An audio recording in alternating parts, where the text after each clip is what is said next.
the mental weight, turning the hustle into something great. It is not just about the strength you hold, but how the inner grip begins to unfold. This is the prospect podcast ground, where the secrets of the field are finally found. Building the athlete from the bone to the soul, taking the vision and reaching the goal. All right, welcome to the Prospect Podcast. I'm Coach Schumann. As always, we're here diving into the latest and greatest things going on in the world of sports, especially football.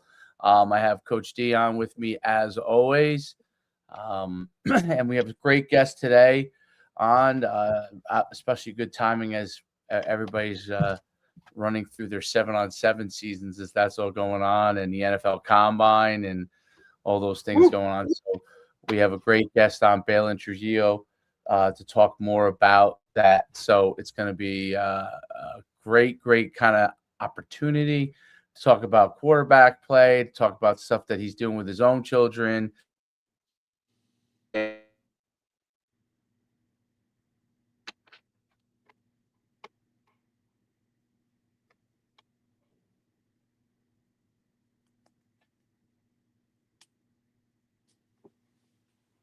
Oh, Coach, sure, did we lose you?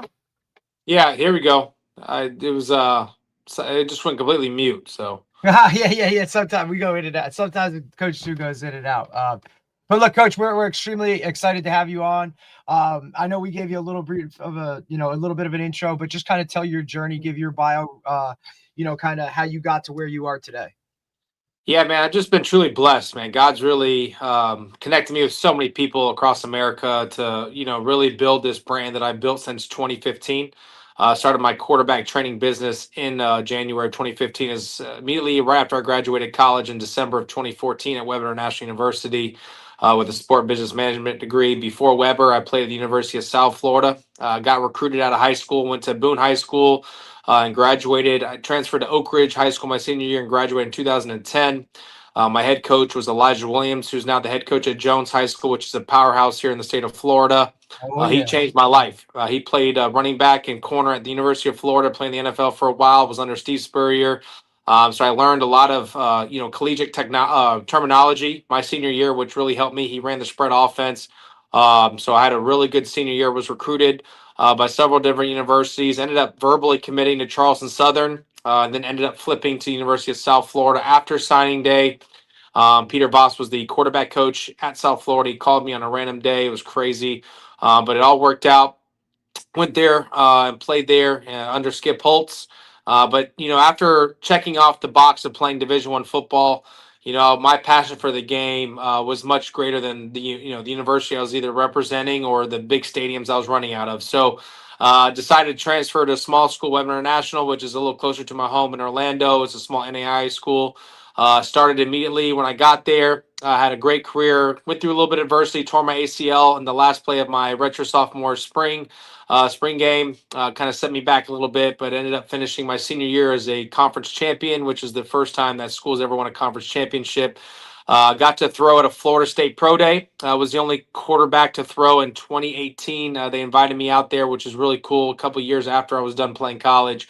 But got to do that in front of all 32 NFL scouts. And then through that process, was able to get picked up by a couple arena teams. And I finished my professional playing career in 2019 with the Orlando Predators, which is a professional arena team here in my hometown team. So that was a really cool experience. So I got to play 3.5 years professionally in the arena game. A lot different than the outdoor game. It really makes you appreciate the outdoor game. That wall is undefeated. A lot of people, it's a lot of scoring and stuff, but for us players, it is a lot more dangerous as we're now playing on concrete. So it is crazy, but it's a cool experience, something I got to check off the box. But anyways, going back to my quarterback training business, again, started that in 2015 of January.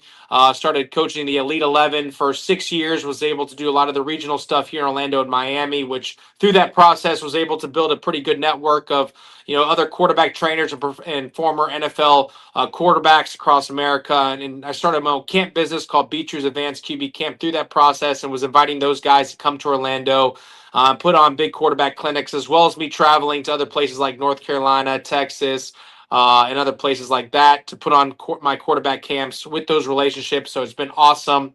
Been able to meet guys like Quincy Carter, Kurt Warner, Greg Olson, Kevin Olson, Jeff Blake. I mean, there's so many other, great people that have played, and again, just been blessed to be in this position. But it's really taken off the last about 8 or 9 years. The first 2 years, obviously building a brand and just trying to build a name for myself. But then through the Elite 11 camps and networking, I've been able to really reach quarterbacks all across America, and it's been great. I've had people fly in from Mexico, Canada, Hawaii, even Europe. So it's been crazy that this my business has reached out. But the thing that really separates myself, I think, with a lot of these trainers, I've really mastered social media and really marketing my brand and being able to be on different platforms and doing podcasts like yourself and just getting my name out there, not really, limiting myself to opportunities, whatever that looks like. And then being able to reach people from all across America, and then reaching out through social media content and watching my mom, man, she is currently, the vice president of several different companies, but she's worked with HSN, was the vice president of HSN, was also the vice president of Disney, also the Orlando Magic. And so watching her, market herself and the brands and some of the stuff that she was able to do, I was able to use that towards my quarterback training business, and learn algorithms, creating website, stuff like that. And it's just been amazing, man. Just really, again, marketing the brand and getting it out there to where now I'm positioning myself to where I'm really connecting with multiple people across America in this space, as well as, partnering myself with other quarterback trainers. I started a Bible study about a year and a half ago that really, took off pretty fast. And then through that, partner with another quarterback trainer, Evan Orth, in the Jacksonville area. And he has a brand called Quarterbacks for Christ. And now we do a quarterback Bible study every Monday night now, which has been great. We started this past month. And so it's really, again, reaching out to quarterbacks all across America that we can't really reach out to in our normal areas, but now having the ability to reach out to them through Zoom and Google Meets and stuff like that. And really, again, expanding the brand that way, but also really focusing on the mission and building the brand of being a quarterback trainer that's more geared towards the Christian faith. And so that's what I'm a big believer in. I believe God has me here for a purpose. And also, again, using my platform to not only change lives on the field, but off the field as well. No doubt. You've had a lot of places that you played at, which is interesting. So you work with a lot of different kind of coaches over the years. Talk little bit about that, and dive into the different coaches you worked with and some of the things that you thought were influential in improving you as a quarterback coach now, and maybe even as improving you as a player.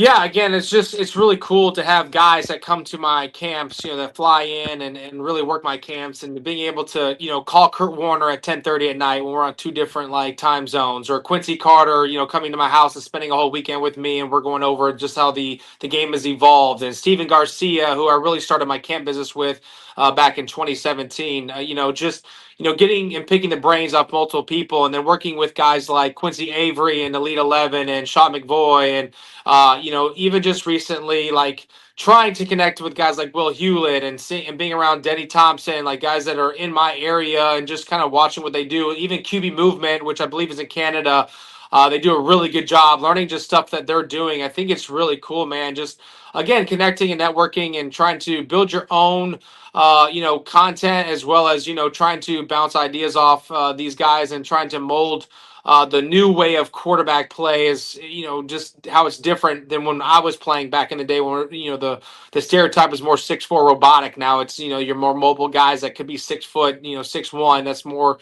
towards the game now. And so just trying to evolve the position and doing stuff off and on platforms and making sure staying current and trying to relate to these kids that way they can add stuff to their toolbox. But yeah, man, just learning from guys that've done it at the highest level. Even, Charlie Ward was on some of my stuff and stuff like that, learning from him, too, as well. And again, Jeff Blake, who's now at IMG, and it's just been cool, man. And again, most of the stuff that I really learned was through working the Elite 11 regionals and learning from guys, because they would bring in some of the top quarterback trainers and we'd all work together and do stations together and feed off ideas. So that was really cool to be around that. I'm still around. I don't really work the regional stuff anymore. I have too many guys that they invite. It would be too political if Right. I was to work some of those Hell yeah. camps. Conflict of interest, that's for sure. Yeah, definitely. I want my kids to earn it. I don't want to. Oh, he's the quarterback coach here in this region. He's their guy. The MVP. But at the end of the day, I'm still around it whenever they come to Orlando or Tampa or Miami. I still try to get involved. And Brian Stump's an amazing guy, and he lets me still be around and stuff. So it's really cool. But yeah, I just think that, it's just, again, a little conflict of interest why I've kind of stopped the Elite 11 stuff. But I love what they do. And, eventually, hopefully one day I'll get back into it. Very interesting. Quarterback play, you brought it up, so I want to go through some of that. And by the way, we both played for Skip Holtz, so there we go. Hey, I played I played at UConn for him. Oh, so, nice. That's awesome. He hated me as a fullback, even though I was a starting fullback when he came in there, and moved me over to linebacker where I started. So it was great. It was fun. It was good. The worst part about Skip is he'd bring his dad in and he would give us a dang lecture. Oh, he literally compared us to Alabama one spring practice. I'm just like, okay, like Alabama's number one in the country. We're just still trying to build a brand over here at USF, but. No, I mean the standard definitely was high, and what I loved about Skip was he's definitely a player's coach. I was there. He brought his dad up there a couple of times when we were there. Yeah. Good. I'm sorry. Good.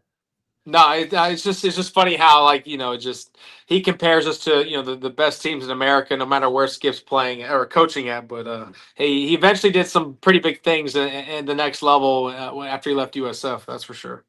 Yeah. No doubt. What was I going to say? So you talked about the different, the evolution of the quarterback position, and there's so much stuff that's being thrown around from a quarterback position standpoint, like the way guys train quarterbacks and different methodologies, and trying to mimic some of the NFL quarterbacks and their throwing motions. Is there an approach that you have that you think is important when you're working with your quarterbacks to try to figure out, or is there, one way do you do things, or is there a way that you approach it where you look at what they do, what their body type is like, and then you try to approach the training from that standpoint? Because there's so many things out there that like guys hang their hats on, and what is your thoughts from that standpoint? Yeah, I'm more of a footwork specialist. I don't really get too much into the mechanical stuff. I'm a big believer in good feet equals good ball. I've definitely believed in that. I've seen the process work through my training over the last 11 years, and seeing kids throw from different arm angles and still be able to throw the ball efficiently and effectively and on time. I think that's really where I focus on. Another thing that I really care about is the terminology in the position. I never dummy down the position. I don't care if you're 6 years old and to a pro athlete, I will always call it the same. It is what it is, and I'll always treat it the same. This position is the hardest position in all of sports, and when I see coaches try to dummy it down because of maybe skill, talent, or age, it's almost a joke. And that's the way I look at it. I don't think I would ever want to do it to that extent, especially in my coaching career. And some people, it may rub the wrong way. But at the end of the day, like if you're going to learn this position, you might as well learn at the top, and then you obviously evolve into that. I am also a firm believer that you have to be a natural thrower of the football. A lot of people, it just looks really weird them trying to throw a football, and no matter how much you work on footwork, it's just not it. I believe you're born a quarterback. I do believe that throwing a football is a skill. You could try to teach as much as you can mechanically, but it has to feel natural to a player. It has to. It's just like picking up a baseball or shooting a basketball. You can just kind of see, just the coordination and the ability to do that naturally. I think that's something that's a gift. And so my goal is to really, again, hone in on the footwork and let everything else the body kind of flow in sync with the lower body. And I really focus more on the fundamental work of the position. I'm not going away from that. I do believe you have to understand what a 3-step drop, 5-step drop, 7-step, 7 with a hitch, 5 with a hitch, 3 hitch from gun, 3 no hitch under center. I work from under center a lot too. A lot of the new age quarterback trainers, they don't do that. They're all gun, and then then these quarterbacks feel uncomfortable at the next level, and that's why they fall on the depth chart. They might be the highest ranked quarterback coming out of high school, but yet they're no names in the next 3 years, and people forget about them because they can't adjust to being an old, pro style quarterback. It's all they know is RPO and air raid, which is amazing, right? That's really where the game's at. But you also have to have that other stuff in your toolbox. And so I kind of do it reverse. I go straight fundamental work from drops all the way to off-platform stuff. So the off-platform stuff is once you've kind of perfected, we're never going to perfect something, but once you get comfortable with the more fundamental, easy stuff that used to be really harped on in the old days, then you add into the toolbox where now you're throwing off-platform, you're throwing from different arm angles, you're trying to position your body and getting leveled from different slots in the pocket, outside the pocket, lining your body, backpedaling, throwing, throwing cross body, stuff that, again, was not natural back when I was playing. Back when I was getting recruited, there was stuff that I was doing on my tapes where I was throwing across my body late around across the middle, and they're putting my film up on the board in college. Like, hey, if you ever do this, you're never playing here. Now Right. that's the throw that's getting my guys getting the Ohio State Miami offers, right? Right. So that's what they want to see now. Are you able to make those throws against where it's not really easy or what people might not like? And so again, that's really where I focus on my training. But yeah, man, I don't dummy down this position.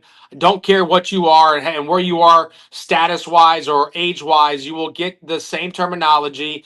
And on top of that, I really focus on the footwork development, and I'm all big on that because at the end of the day, I am a believer in good feet equals good ball. Now, if I see something drastic with your arm angles and how it's getting, the release points is a little bit away from your body, kind of more of a slashing movement, I will have drills that really help that, on the off time when they're not with me. To work at home, and hopefully, obviously, it kind of gets better with your mechanics as you develop. But again, I'm not going to waste time on arm slot angles and stuff like that when I'm really going to focus on your footwork development. Because again, if you're on time and your body's in sync, chances are your throw's going to have to come with your lower body, and then therefore there's going to be minor mechanical issues. Absolutely. I think there's a couple things there that are interesting. So first off, where you're starting within the pocket first. That's one of the things that me and Derek have talked about extensively with guys we talked about, where they immediately get them moving before they start to teach them some of the stuff in the pocket, right? And once they start to learn some of the stuff in the pocket, obviously then, especially when they're younger, you're going to have to roll and stuff, depending on what their age is. But getting them started in the pocket, I think, is a big, big, important part because so talk a little bit about that, because I think that when you go on Instagram and you see like young quarterbacks, right? And you have sons, so you probably see it all the time, right? And they're immediately going into all kinds of movement stuff, and they really can't still drop properly, right? They have a hard time dropping properly, and they're so concerned about the movement based part about it. Talk about why that's important in your opinion, that they start there before they move out. You have to learn the basics and the fundamentals. It's almost like building a foundation on a house. If you don't have the foundation, the house is going to eventually crumble. So you have to build that solid foundation, which is, again, the old school stuff, the 3-step, 5-step, 7-step drop, under center specifically, learning that way you're eliminating the hitches, eliminating, body position, because again, a lot of people hitch from under center because all the weight's going back in their drop. Now they're trying to go forward and being base. When you're learning your body and how you can control your base with full body control, that way you're not hitching on a drop step that you don't need to. It's going to really help your game evolve. Also, timing. Everything is about timing. And so learning the drops, timing is in the route sequencing has to do with your drop steps. If you don't have, clean drops, you're probably going to be late on your throws. You're probably not going to understand and where you're going with the football, and your body's not going to be aligned to obviously what you're reading. And so everything starts with the drop step, then you expand into the platforms throws. And also, what I love to talk to my quarterbacks, and I think there's 2 categories, right? You have pocket passers and dual threats. Well, I've kind of categorized categorize my guys as athletic pocket passers. So I don't care if you're a pocket passer or a dual threat, you are going to be athletic pocket passers, which means you're going to play the game within the pocket. And if you have to extend plays, you're able to do so, whether you are a 6 foot, 220-pound quarterback or 6'4", 220, or you're 6'1", 185 and are more athletic gifted with running the ball. And so I like to categorize all my guys as athletic pocket passers. So I do train some dual threats, obviously some pocket passers, but they all can do the same things. Why? Because we train within the pocket and then they're able to extend plays. I want my quarterbacks to be quarterbacks first, run second. I want to throw the ball. I'm not looking to run the ball off if I feel any type of pressure.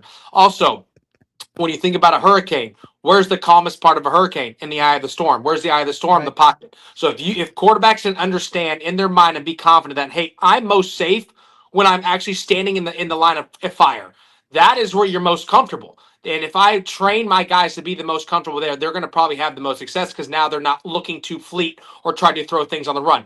Again, a lot of the people think that they're most impressed with how they can throw on the run. That is a skill set that's very hard to train, but also it's very easy, right? Because you can develop bad habits by always being on the run. Why? Because when you're running in space, your concepts and your progression reads are out the door. What do these guys do? If they're short, they go deep. If they're deep, they come back to the ball. It's easier throws. You're able to have a higher completion percentage by throwing on the run. That is not football. That's just sandlot. So if you're able to show that you can play within the pocket, because we know at the next level, when you go to college, no matter what the division, or you go to the pros, you're going to have to learn to play within that line of fire in the pocket because that's where the game's going to be played. High school, you can get away with it, right? If you're the most athletically gifted player, which is 99.9% your quarterback in youth league and in high school, shoot, every play you can roll out and throw on the run. But if you're able to stand within the pocket now, actually develop from there and go through your progression reads, that's what's going to get these kids recruited, and that's what's going to make you be more advanced and ultimately go out and live your dream, which is the NFL.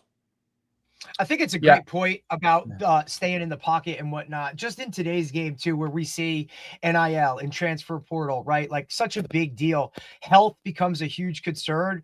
I also feel like a guy that stays in the pocket, right? And now your offensive line understands this is our world. We have a guy that we trust and we know he's only going to break when he has to.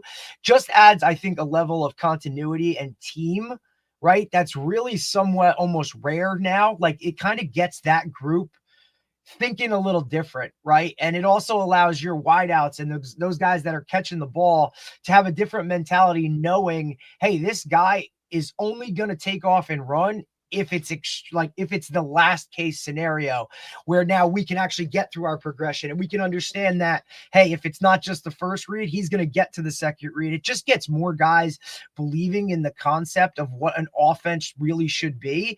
I don't even know if you look at it like that, but to me, like in this world of trying to get everybody involved, on a play-to-play basis, I just think adds more to it. It's a way to keep guys in your locker room at the way I look at it, right? Because if everybody's bought in and knowing like they're all on the same page and it's not just this guy out here doing, his own kind of thing and whatnot, which is what a lot of that looks like, right? When he breaks pocket and he's just kind of going and making plays and whatever. And then all of that work all week, the routes on air, the 7-on-7, like all that stuff that we put into it, right? Your pass pro, your blitz periods, like where everybody's involved. And now all of a sudden you get to a game and it's out the window because the first time that somebody comes free, he just tucks it and he's out and going. I just think it adds a level of teamwork to it that I think is huge. And Massey, you hit every point. Dang right. Yeah, and it's what's interesting is the dilemma that I guess at the high school level a lot of coaches get into is that they don't have that guy. So, and if they don't have that guy and they don't know how to develop that person, that's the development aspect. That's where you get a lot of the issues. I mean, I would argue probably most high schools across the country, they probably don't have a coach that they might be a good head coach, you know what I mean? But they don't have a coach that's developing quarterbacks in a lot of instances. And I think that's where you get into a lot of that stuff that deviates from it.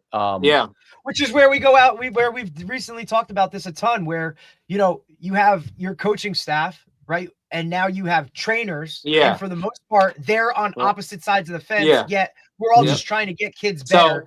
But it becomes this clash of, oh, well, I'm telling you this, or I'm telling you that, or, hey, my trainer says this, and now I'm trying to teach this. So Yeah, I love. We really bring it up. Go ahead, because I Yeah, want to I hear love your that point on you're it. bringing that up. Yeah, I love that you're. Hold on 1 second. Yeah. I mean, look, it's something that's come into the forefront No, a lot yeah, recently, right? Because uh, we see the social media yeah, trainer that just wants you to pay for 10 sessions at one, to make some money. yeah, But then you have guys that actually, and look, I pride ourselves on kind of doing this, is that, we communicate with coaches. What does he need to work on? What yeah, offense do you run? Like we want these guys to go back and hit the ground humming, not yeah. go back and say, hey, my trainer says to do it this way. Right. Why are we doing it like this? No, well, you do it that way, we're adding tools to your toolbox Yeah. to get you better. We're just like a piece of your puzzle. You know what I mean? So I'd Yeah. love for you to touch on that, especially in Yeah. your world, that's, Yeah. you're in the limelight. Yeah. I have about 5 more minutes, but yeah. No, you're good. Yeah, so that's a great point. So it's funny because when I first started my quarterback training business in 2015, I got into high school coaching here at my alma mater, Oak Ridge High School, where I'm currently a PE teacher at. And so when I was training, when I first started this business, I was training pretty much everyone starting quarterback. And so a lot of these high school coaches were complaining that I was recruiting, that I was, telling them different things so they would kind of mess up where they're at. But at the end of the day, I want all the kids that I train to be successful. I know and realize that not everybody can play for me, right? So that just didn't make sense. But at the end of the day, like after doing about 3 years, I ended up quitting coaching and focus solely on my quarterback training business. And those same coaches that were complaining are now the same ones to this day, still blowing up my phones for transfer quarterbacks, trying to figure out how they can. No, it's a real thing. I've been more part of like literally it almost feels like I coach for every team in Orlando. Like I've had access to every football facility here in Orlando that I can go train for free because they want all their top quarterbacks or all the top quarterbacks on their facilities, right? It's a smart recruiting tool. And then on top of that, they want a quarterback every single year because, like you just alluded to, it's the hardest position to really replace every year. And so now that you have a trainer that's working on these things, these guys know, hey, who's the first person to call? It's probably me. So if there's a quarterback movement that's happening in Orlando, I'm probably the middleman behind it. But again, let all the coaches speculate what they want. But I'm Right. telling them I am the guy behind it. I'm going to make sure all my guys win, especially the guys that I train. I'm going to place them where I see fit. But it's crazy that guys, I'm not even joking. I don't even work on staffs, and there's been multiple state championships that's been won in Orlando, where Cocoa High School, now Lake Mary, Jones has been to several, state championships.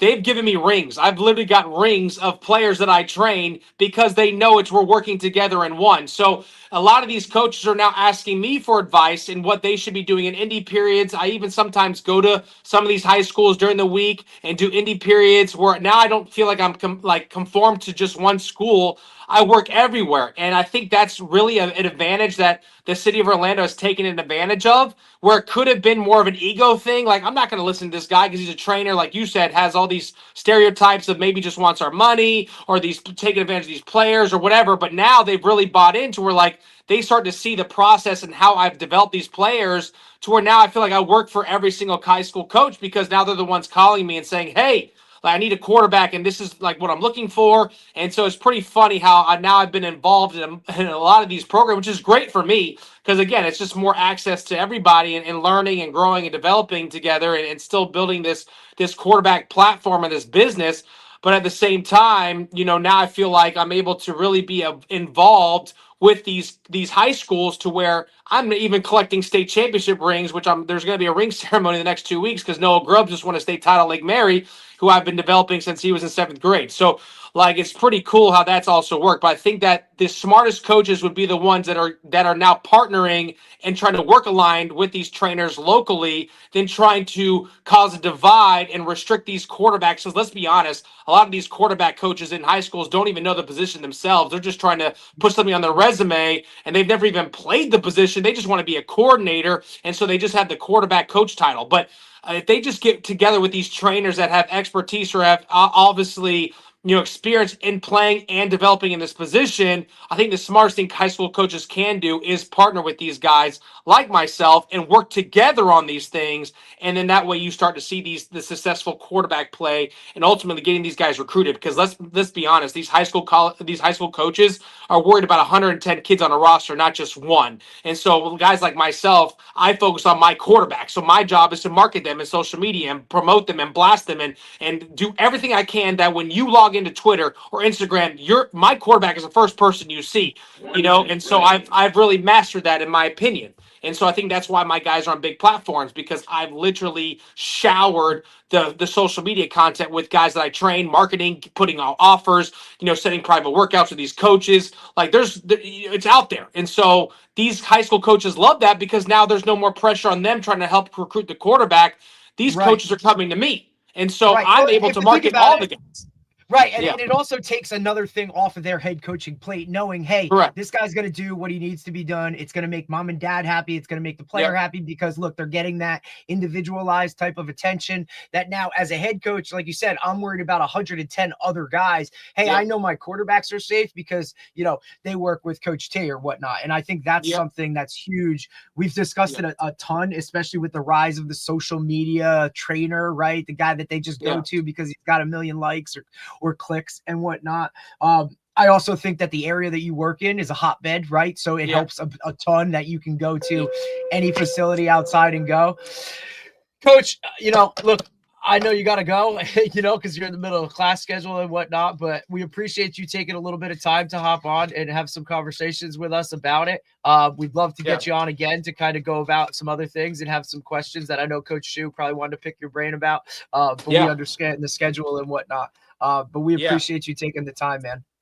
Also, teach that quick thing PA, for coach. trainers, parents, anybody listening, guys, nothing in this life is free. You're going to have to pay for it. So a lot of these people complain about, this trainer costs this much or whatnot. Guys, if you want something out of what you're getting in your training, you're going to have to pay for it. Our time is valuable. I have a family at home. I've never had really that issue with payments, but I do know that is a topic, especially with trainers.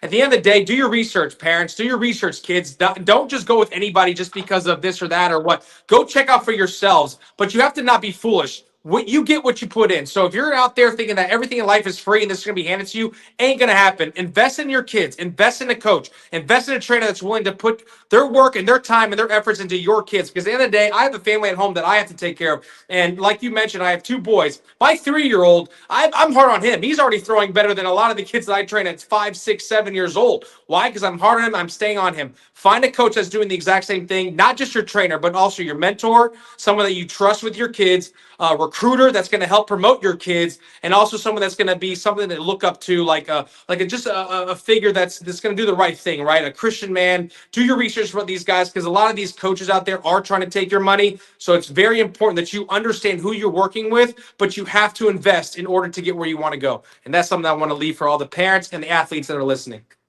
All right, Coach. Have a great day. And God bless you guys. I love what you're doing. Thank you for having me on. I can't wait to do it again. Thanks, All buddy. right.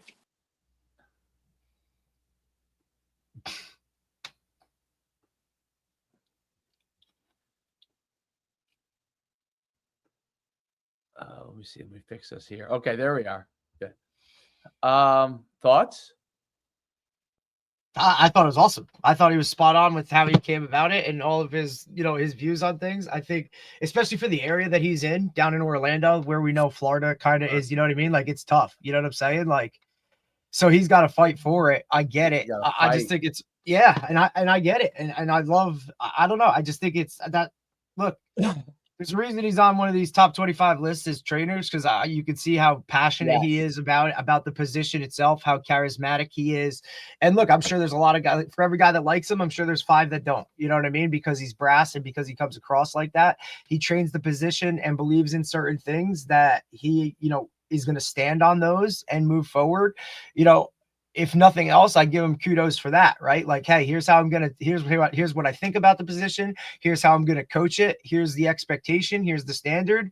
And it is what it is. Like, here's how much it costs. And if you don't want to pay it, go somewhere else. Because like you said, there's a million other guys out there that are willing to take your kid or whatever. But, if he comes to me, we're going to stand on this position. Exactly. Absolutely. It might be one of the most flooded trading markets, if not the highest rated, you know what I mean? Where it's almost like if you don't have a QB trainer, right? Like, are you the outlier? That's how I feel about it. The outlier, just because you're, I think being around other QBs probably is helpful too. But right, when you're at it, I'll give my 2 cents on what I think in the long run. for quarterbacks. So obviously in the long run, they're going to need quarterback help if they're going to play at a higher level. Unless they have someone that could help them that they know that is, happens to be really good, or their father that happens to know, what they're doing. But like for the most part, you probably will eventually need that. I think one of the interesting things is, and I think we didn't get a chance to really dive into it, but because I really wanted to talk to him about the multitude of trainers, and I was trying to get to it, but it was hard in a short time frame.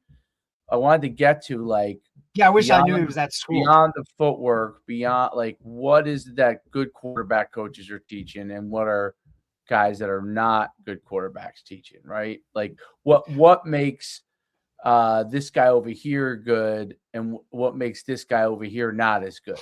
You know what I mean? Right. Because they all teach something a little bit different. This is what's confusing for a lot of parents of quarterback, because that's initially that's where it starts out, right?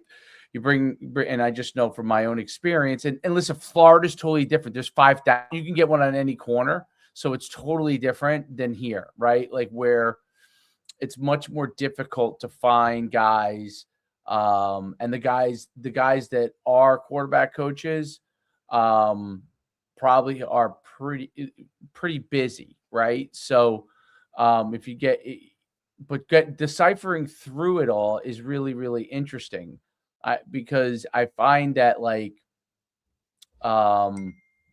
they're all pretty good, the guys that I've been around. It's not like anybody's been bad. I don't know if that makes sense. Well, I think because by definition they want to help, right? Yeah. Like they're all out there trying to help in some way, shape, or form. You have to do a good job, Correct. Otherwise you won't have one. You know what I mean? I think if you don't do a good job, it is what it is. So I think they're trying. I just think I don't want to say it's the difference is I think the difference in successful ones versus ones. So I think it's important with quarterback coaches, just having done this for so long and seen so many quarterback coaches, and even though I probably do as good as a job as anybody, maybe better than most with my social media over the years, it's enabled me also to watch a lot of how quarterback coaches in general position themselves. And it's very interesting to see how they position themselves. They all position themselves slightly differently. And when they position themselves on social media, they all have a different emphasis, which brings me to my point, is that deciphering between them is different, right? So this guy over here might be focused on footwork, right? So for example, Baylin, that he said that's his big thing, right? And then I like that, by the way.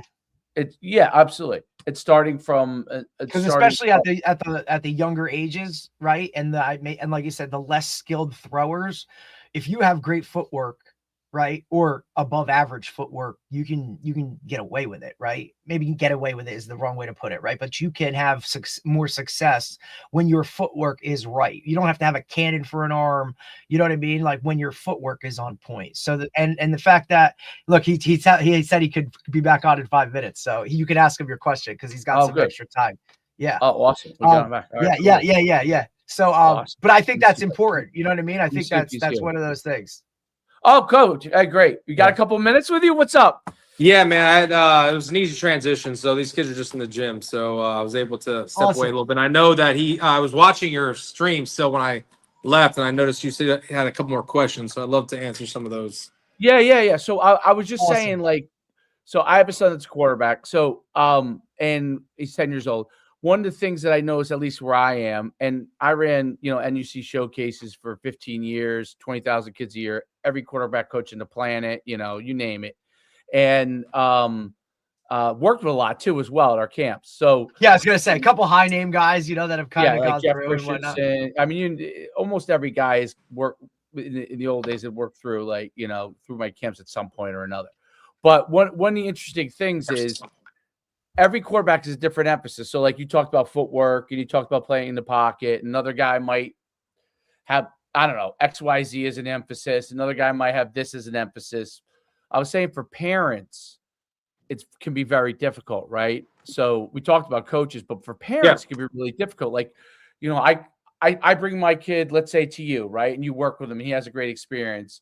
And then let's say some other guy says, oh, come over here, and you go over there, right? And he has a good I would say most of the guys, at least where we are, they all do, I think, at least a pretty good job, right? I'm not saying one guy's the greatest, but they all do a pretty good job at what they do, but they're all slightly different, right? So what do you think is really important for parents to understand when going to a quarterback coach? Because I think that's a really, because one of the things that myself and other quarterback parents that I know, and all this 7-on-7 club we run, dealing with their parents, you know, they always have that question, right? That's always a big question for them, like this versus that. Yeah. How do you help them to decipher what might be best for their child as far as a quarterback coach to go with, or the type of individual they should go with? Yeah. Well, I mean, obviously, how I ended the last time I was on here, doing the research, right? Seeing what they've done in their niche, or what have they done in their profession to really help develop or market or get kids to, you know, play at high levels. I think one of the coolest things that I take pride in is a lot of the younger kids I train, especially your, you know, 7, 8, 9, 10, 11-year-olds that are playing youth football, how they've dominated at the quarterback position, right? How they've literally separated themselves in camp settings, on the field, right? Because I've perfected the little things that a lot of coaches don't have time to do, which means they're going to start separating themselves. So you have to start seeing how these kids are really producing and developing, and as if it's really translating to how they're playing when it really matters. Because everybody looks good in camp t-shirts and shorts, but are they really using what they're doing and applying it to the game? That's where you start to really see the true development. How are they performing and making the game easy? See, I take pride in my training should be harder than the game. The game should be easy. I'm all about being a reactive player, not a thinking player, right? A lot of these coaches that I've been around, and when I go to camps, what is their number one phrase?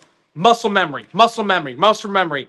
I am the biggest advocate that muscle memory does not exist. It's not a thing. Your muscles don't think. You want to become a reactive player. You want to become of who you are, instinctual. I've trained so much that my body is instinctively thinking on the fly. It's not having to over-process in your mind, should I or should I not? No, I see it, I throw it, I believe I've worked on it, I see the timing of it, I'm throwing it, right? So I want you to become more of a reactive player, not a thinking player. So that's how I train, or really what I really focus on when it comes to footwork development and timing and sequencing and all that stuff, is I want you to be reactive. You see it, you throw it. You see it, you throw it. You don't have to think about it. It's not muscle memory. It's who you are as a quarterback, because that's what you developed to be. But going back to your point, I know I can't train all the time. I train 3 to 4 times a week. So there's multiple quarterback trainers here in Orlando that do a really good job, right? And so we all focus, like you said, on different things. I'm a footwork guy. There's a guy here named Michael Slack, does a really good job mechanically. There's a guy here named Rod Weatherford that does a really good job of a little bit of mixture of both. You know, so there's multiple guys in our area that focus on different things, and we all bring a different personality, a different whatever the case may be. But again, I think that the results of the work is what's really going to determine who you really stick with, or who you really spend majority of your time. But again, like I mentioned, I don't train on Sundays. That's a family day for me. Whereas Rod Rutherford trains on Sundays, so he gets some of my guys. I'm not an ego guy. I know what I bring to the table. I know, if you're with me, you're always going to be a guy of mine. That's how I treat you. I don't care who you train with. I can't train Sundays, Mondays, and Fridays. There's other trainers that do those days. Cool, go with them. I want you to get as much work as you can, because again, you're just becoming a better form of yourself, So, but again, go back to the research. Are they helping you, or are they just taking money from your pocket because they know that quarterback is a position that parents are willing to pay? And so the parents have to do the research on who they're sending their kids to. But at the end of the day, I don't care. There's a lot of quarterback trainers that get pissed off and they see them working with other guys. I don't care. Go to Christensen down south. I don't do that. Why? Because again, I know what I bring to the table. I know you're going to come back to see me. And if you don't, cool, that's fine with me. If I'm not made for everybody, trust me, my coaching style is not made for everybody. But I only want the best around me. That's how I look at it. So if that's not you, if you want the good job, like coach, that's not me. You sound like a young Jeff Christensen to me. I don't know if you know him at all, but I'm good friends with Jeff. No, for Yeah. many years. Now, I don't know him personally, but I know of him, and especially in this space.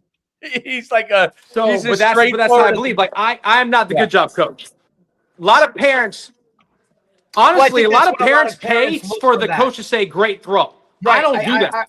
I think that's what I don't do that. parents look for. It's almost like the participation trophy type thing, right? Like they're looking for that validation of somebody who's not their coach, there you somebody go. who's whatever. But I also feel like that's part of the problem with it, is because a lot of trainers, like they want to do that because they want you to re-up and book for another 10 sessions, right? Where they would rather I don't think it's about this. You're not paying attention either. Like, I think a lot of guys, either they don't know what they're looking at, really, you know what I'm saying? Like, don't really know what they're looking at, or they're really not paying close enough attention. They're just focused on the next drill they're going to do, the next situation they're going to put in, and they're thinking that's what's going to get you better in their mind, not the actual paying attention to everything that's going on. I think that's a big difference. Yeah. I'm sorry. Go ahead, Coach. No, and here's another thing. Here's one that'll blow your minds.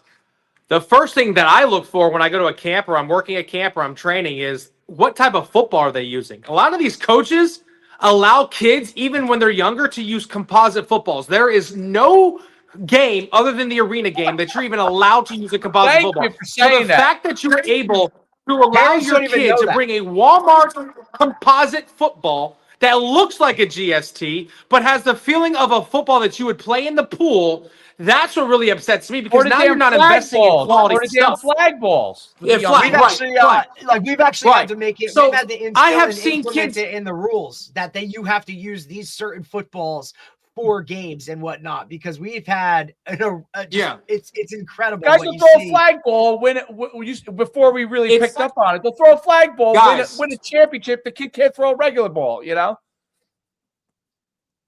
No joke, guys. I've seen kids throw composite balls literally with the craziest arm motions, and it comes out perfect every time. And they think that's what it looks like. Then they put a leather football in their hand. They're like, they don't even know how to grip the ball. Like, it's a completely different feel. And so right off the bat, like, no joke, guys.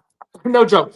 There's a kid that I trained. This is one of the best stories that I have of this. So I was working in an FPU All-American camp in Orlando back in 2016. Kid by the name of Darion Coleman, who's now at the University of Miami, a kid that I've trained the longest in my training business. I've been with him since he was 10 years old. And now he's at the University of Miami. He's a 4-star, played at Jones High School, whatever. The first interaction I had with him at 10 years old, he brought a composite football to a camp. And so, mind you, I've never met the kid. His dad never knew who I was. He was first in line. There's about 20 quarterbacks trying out for this All-American thing. He throws a perfect ball right at me. You know what I did as soon as I caught it? Because I realized, obviously, when I caught it, it was a composite ball. I threw it 50 yards in the opposite direction. I told the kid to go get it. Now, mind you, he didn't know why I did it.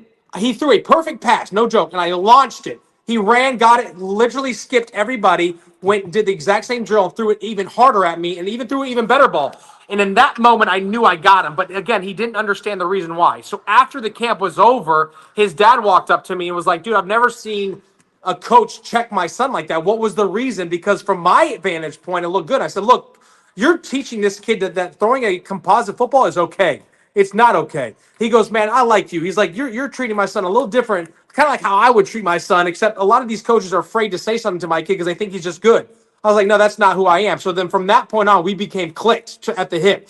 And so that's like one of my biggest pride moments because, again, obviously, Darion Coleman is arguably the best arm talent that I've ever trained. If you don't know who he is, go check him out. Played at Jones High School. Again, currently, kid's absolutely phenomenal. And so kind of like a Cam Ward, but he's his own separate entity, right? So I don't like to compare kids because I believe every kid is their own identity.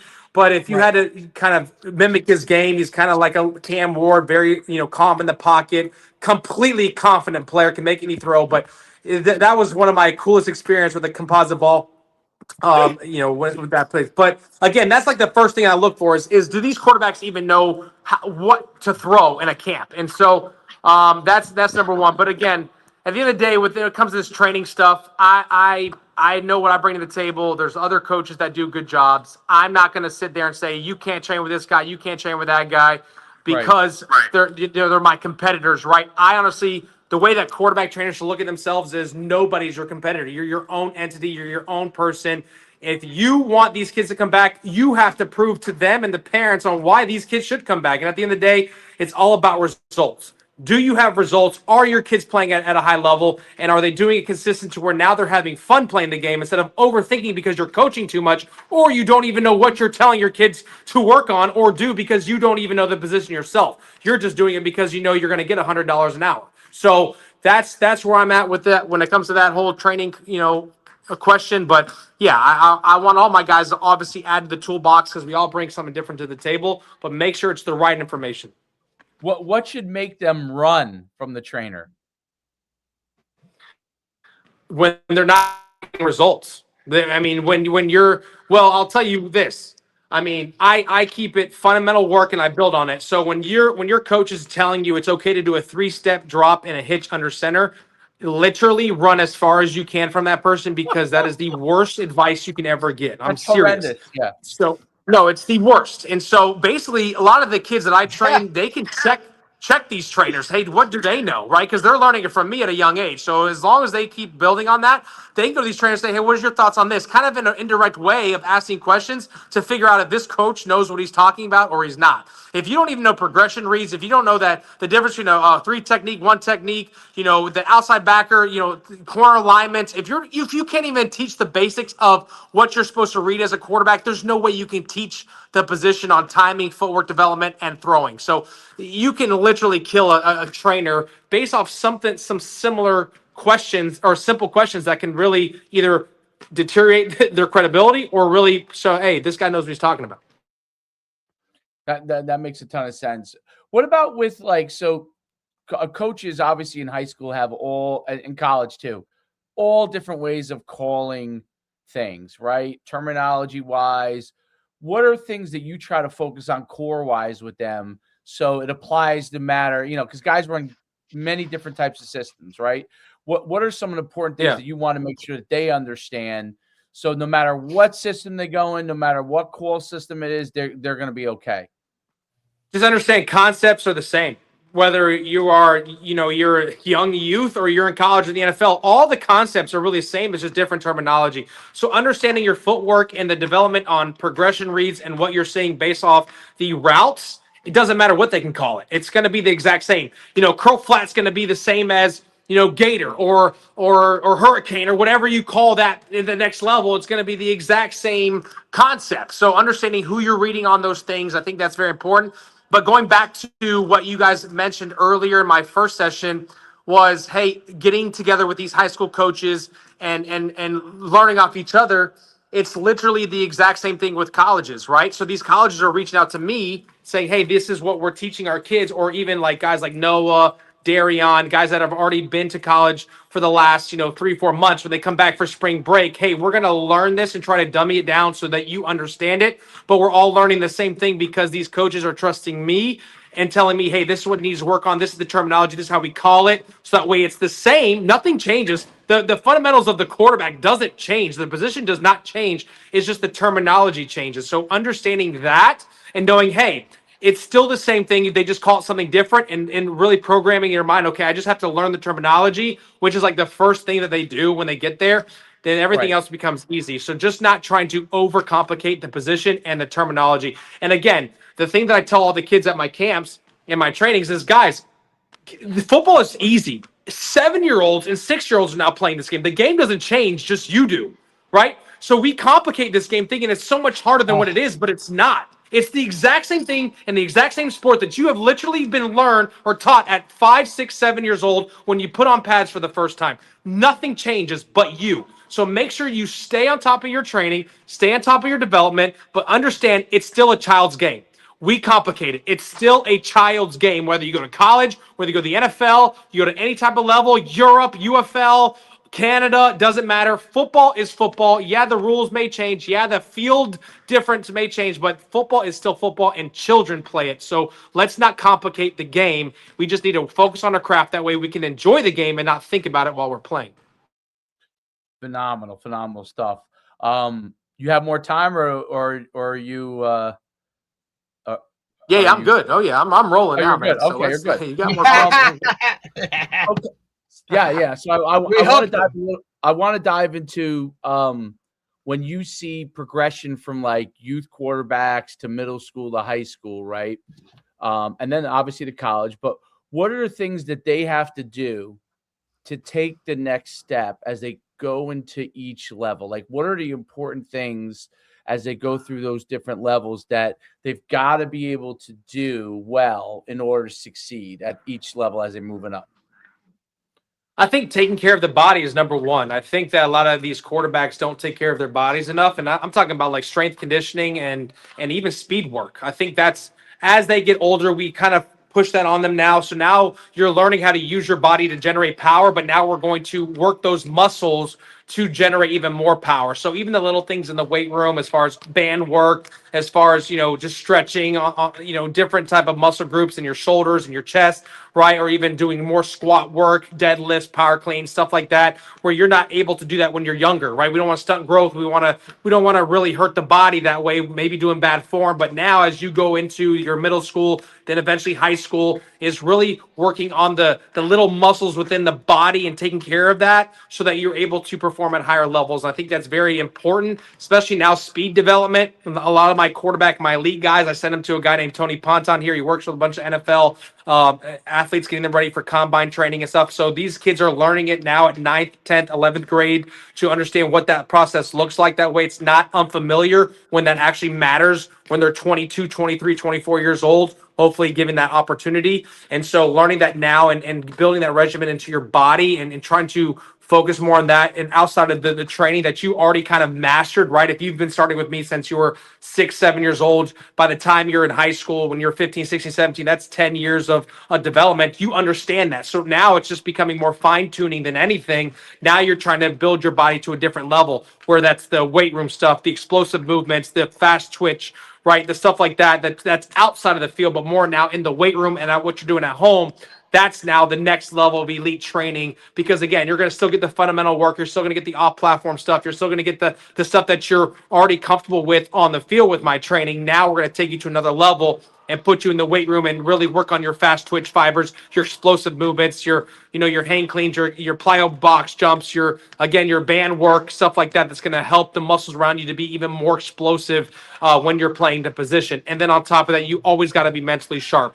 Going through your coverage, your pre-snap reads, your progression reads, your learning defensive fronts, the advantages. You can never get enough film work. I think that's the most underlining thing that quarterbacks don't focus on that they probably need the most of, right? They need to be in the film room the most. They need to be watching stuff. They need to be in their film, in their playbooks, and understanding and being more comfortable in that. Even as far as watching like you guys mentioned earlier, watching your favorite players, what do they do well? What are they doing on film that makes them elite? Why is Patrick Mahomes so good? Why is Tom Brady so good? Why is Drew Brees so good? Why are some of these guys that are different levels as far as like height, weight, athletic abilities? Why are they excelling at high levels? Just watch what they do, and I guarantee it's going to be the same thing. They understand defenses. They know where they're going to throw with the football, and they're quarterbacks first. They play within the pocket and they play within themselves. And learning that and understanding that and starting to develop that into how you play the game and focusing on how that can benefit you in the long run, I think that's the next step as they get, again, progressively older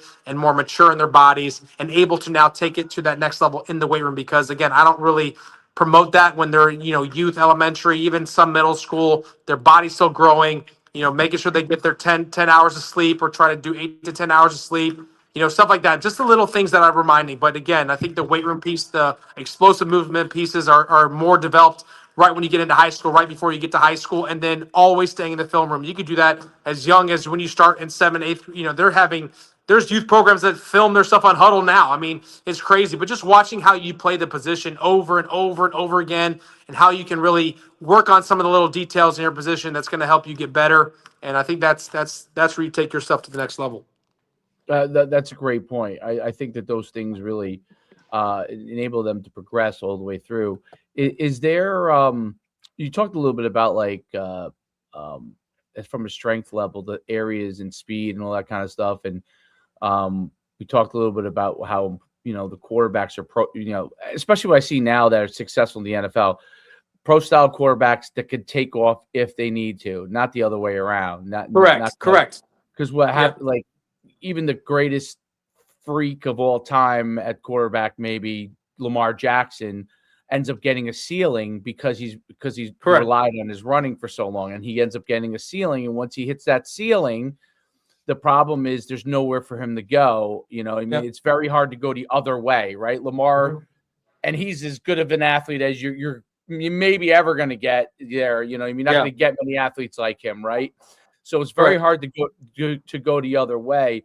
And the NFL, I think, is now starting to realize that. Like, I think they're starting to realize that the quarterback, yes, you want him to be able to take off and run if need be, but you need, first of all, just that Derek talked about it earlier, health and safety, right? Like that's a big part. If these guys are available and healthy and they're good, that's going to be a big part of having you have a chance to win, right? So talk about things that they can do. And I'm not even talking about like the big lifts or anything like that. Because I get, there's going to be different things with strength speed they're going to do from that standpoint. But little things that they can do to, arm health, leg health, what are some things that they can do to be able to develop that you think is advantageous to quarterbacks? Yeah, going back to that point, how many Lamar Jacksons are in the league right now? One. How many Patrick Mahomes are in the league? One. So at the end of the day, I think what's crazy about the game of football is how drastically different they are at every level. So I think high school, you have a mixture of both. Your best athletes at quarterback, he's more of a Lamar Jackson's. You see a lot more of those around the country, a lot more dual threat categorized kids. Then you also have your pro style, your 6'4" guys that are robotic, that are staying in the pocket, right? You're always going to have the mixture of both in high school. Then you get to college. Now you see how the game's really evolved to more of an air raid RPO system where you're starting to see your 6'1" dual threat guys be at the top of their games or their the big stages, right? They're Heisman winners. Yeah, you have your Fernando Mendozas, which is, rare, but you see more of your Bryce Youngs, your Tua Tagovailoas, the guys that can extend plays that are shorter on the spectrum, your Diego Pavias, right? Cam Wards, right? The guys that can extend plays and do that. I think the college game is so spoiled to where we're starting to see a lot of the off-platform crazy movements, to Deontay Moore's, like, just go play in Sandlot football, Johnny Manziel and Baker, do what you do best and go win us football games. Then it becomes the NFL. At the end of the day, if we look at the NFL, they're always going to perfect the details of the position and the fundamentals and who excels in that the most, and that's who's going to win Super Bowls. We had Drake May in the Super Bowl this year, second year out of college, right?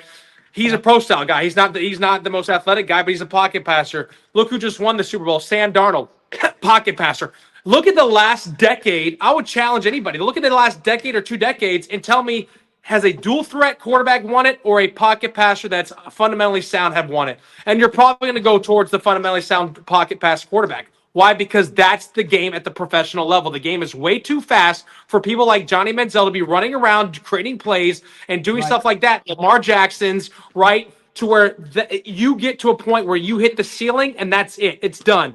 You can do it in college, but when you get to the NFL, everybody's bigger, faster, stronger, and can actually adapt to who you are. There's more film studies. They play you multiple times a year so they can prepare for you better. Whereas college, you get one game and you're like, man, if we win this game, we're set, right? We saw the Miami Hurricanes literally go through the playoffs and make it to the national championship. They weren't even supposed to make the dang tournament, yet all they had to do was win one game at a time. They find themselves. Whereas Lamar Jackson has to see the same division 2 or 3 times a year, and it's hard to prepare for that. So again, those guys are 1 in a million.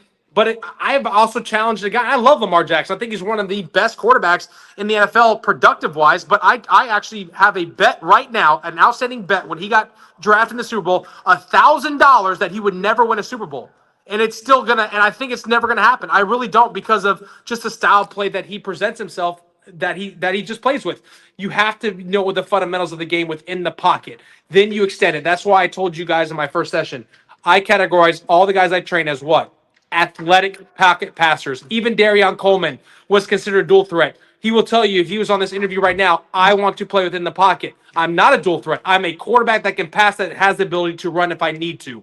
That's where the game is. I think the perfect quarterback, and I hope he wins the Super Bowl. I don't think it. I'm a Dolphins fan, but I think the perfect example of what that looks like is Josh Allen. I think Josh Allen has all the tools that he's a pocket passer that is athletically gifted to kill you with his feet, but he's going to be smart to doing it. I think Drake May has done a really good job of showing that as well, right? I think he was a leading Well, I rusher. think Josh Allen's had to at learn quarterback. that too, right? Like I think Josh Allen's learned that because that was kind of the knock on him going through as he, Correct. you know, to where he's got now. I think you're seeing it being played out firsthand, especially for us, you know, here in New Jersey with Jackson Dart, right? Everybody's really excited about what this guy brings, what he does. But what's the first things that guys like Gruden talk about are like, hey, he's got to learn when to get down. He's got to know how to protect himself. That reckless, right? That type of reckless abandonment quarterback play, it's amazing, right? And it's exciting, and people wow and they love it until they don't when he gets hurt and he's knocked out of every game. And the consistency with it, right? It just doesn't play out like that, and that's really hard when that's how he's kind of made his money and why he is at the level that he's at now for doing like being who he is. But ultimately, if he wants to sustain his success and take it to that next level and become that championship player, he's got to change who he is at the NFL level. There's no doubt. And there's a difference and again winning games and winning championships. There's a difference between winning games and winning championships. Like there are teams, and you brought up this point, and you can talk more about it. I don't want to interrupt you here, but because I know we have limited time. But the quarterbacks that are able, you know, play someone 2 or 3 times in a season, NFL defenses are going to adjust. They're going to see what you do the first time. Maybe it takes them 2 times, but by the third time, they're going to know what they can do to stop you because they're going to have other film from other, not just what they do, but other teams that have played you. As soon as they see someone, so I always use Cam Newton as my example on that. As soon as I think it was the Broncos, as soon as the Broncos beat them, they saw it. Every team saw that film in the Super Bowl. What you have to do to stop Cam Newton. Everybody did it. Within 2 years, he was out of the league, literally. Because or a few years he was out of the league because what happened was they knew that he was a one-trick pony as far as his passing game goes. So and that really changed and he tried to adapt after that, but it was too hard. He was so gifted physically I mean when he won the national championship at Auburn, like 6'5", 250 pounds, running the ball, throw the ball a country mile, you know, he could get away with it. And you know, it really takes a quarterback coach that has guts to grab Newton, to grab him when he's 15. You know what I'm saying? And say, listen, dude, you're going to be able to do whatever you want, probably for a very long time. But if you want to make the ultimate most money, you got to learn this stuff now because you may get away with it, in his case, all the way to get to the NFL championship, but he couldn't. Then they figured it out. And that was really the beginning of the end, right? And I think that's a really important thing. I'd love for you to talk a little bit more about that. Yeah, and I guarantee people watching this podcast, okay, I can show you.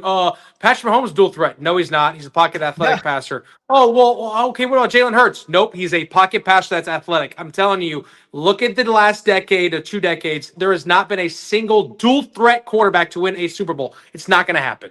So the game has to play within the pocket. They have to understand that you have to be a pure passer to win at the highest level. Now, get in college, yes, you can get away with it, right? Because the game is completely air raid RPO now. Okay, so it's a lot different. But back to your first original question again, the weight room stuff, the things that you need to really focus on. That's going to help, obviously, with the little things that you can work on. I think plyo jump boxes are literally the most effective way to work on twitch and explosive movements from your lower body. Getting that fast twitch, really exploding on the plyo jumps. I have all my guys do that, as well as wall slams. You get a medicine ball, throw it as hard as you can, working on your back hip, throwing as fast as you can to the wall. That's very good for explosive twerk movements. Again, everything has to do with the lower body. Squats and hang cleans, deadlifts, anything with explosive movements with your lower body. Eliminate bench press, eliminate incline bench, eliminate all that. You can do more shoulder stuff, out, front, stuff like that. Band work, really work the really fine tune the smaller muscles, but you don't want to overdo it, especially with your lower body. You want to be stiff up top, but you want to be so big and explosive with your lower body that's going to help generate the power and the twerk when you're throwing a football. Other than that, that's really what I'd focus on. Obviously, conditioning, running, doing stuff like that to build, stamina and being in shape. But again, that's still going to be working your calves and your hamstrings and your thighs when you're running on the track. So you're still working the lower body. So attack it as much as you can. And it's more like just more maintenance on the upper body with the band work and stuff like that. Not really going so strong up top. I can guarantee you Tom Brady can barely bench probably 225 when he was coming out, but he's arguably the best quarterback to ever live. But I guarantee he was strong lower body. Throw him on a squat rack, I'm guarantee you he was going to be explosive. So I think that's really the little things that these quarterbacks can really focus on as they develop and get a little bit bigger. How about a sport that you think complements the quarterback position that they can play? Like, okay. I was going to ask about that. As a second sport, or, especially when they're young, right? Going through high school, like what complements the quarterback position that you think? Crazy part, I can't play this sport, but I think the best sport from a mental standpoint, from a torque standpoint, from a clean lower body mechanical standpoint is golf. I think golf can really translate to football, and especially quarterback. Baseball is the worst sport that will translate. It's literally he's a good pitcher. That is the worst thing you can do for a quarterback. It's completely different stride motions. It's completely different form motions. You're not throwing from different arm angles with different arm slots because you're trying to throw different type of pitches. It's literally the worst. And you can tear ligaments in your elbow that can cause Tommy John, which, again, it's the number one injury in sports when it comes to elbow and rotational stuff. But the only thing, I'll tell you this, though, and this is the key. Parents, if you're listening, especially you, Pops, that you have a quarterback as a son, which my son will be doing. The only thing that you could take from baseball, that you can correlate that to quarterback play, is batting. Go to the batting cages as much as you want. It's a short stride, explosive move in your hip, and it's all level swing. Your head doesn't move. It goes from side to side. You're working on the torque and the explosive movements through hitting a baseball. That is the number one thing you can do. I send all my elite kids, Noah Grubbs, Darion, Brady Hart, all the top guys, even John Rice Plum, I was training him. He was playing baseball, right?